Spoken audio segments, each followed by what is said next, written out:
আসসালামু আলাইকুম, myself Liza Islam and welcome to my channel.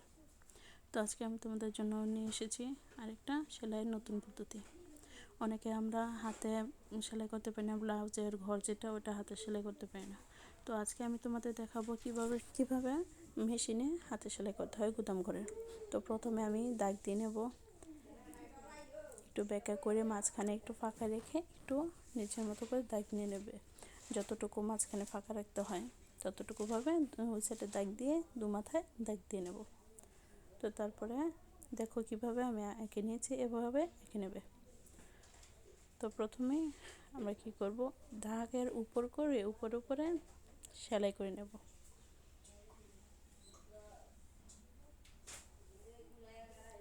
এখানে এক সাইডে সেলাই করে নিলাম, তারপর অপর সাইডে দাগ বরাবর সেলাই করে নেব।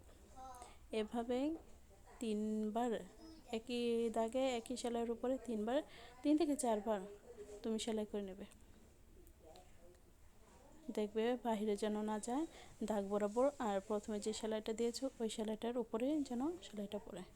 তো এইভাবে আমি 3বার সেলাই করে নিলাম।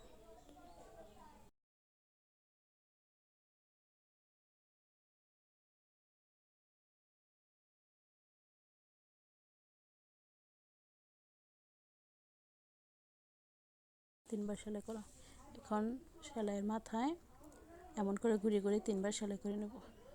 এই সাইডে 3বার, এর বাহিরে যেন না যায়, তুমি যেভাবে দাগ দিয়েছো ওই দাগ বরাবরই সেলাইটা হতে হবে।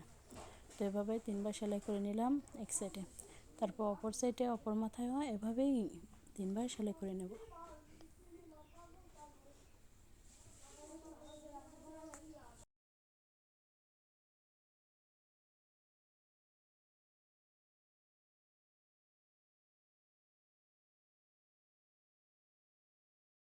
তো হয়ে গেল আমার সেলাই করা।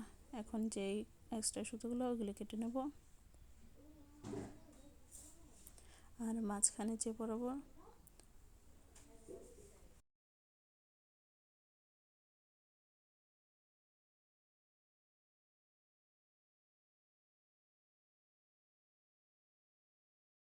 মাঝ বরাবর যে ফাঁকা জায়গাটা আছে ওইটা চেপে ধরে মাঝখানে অতি সাবধানতার সাথে মাঝখানে কেটে নেব।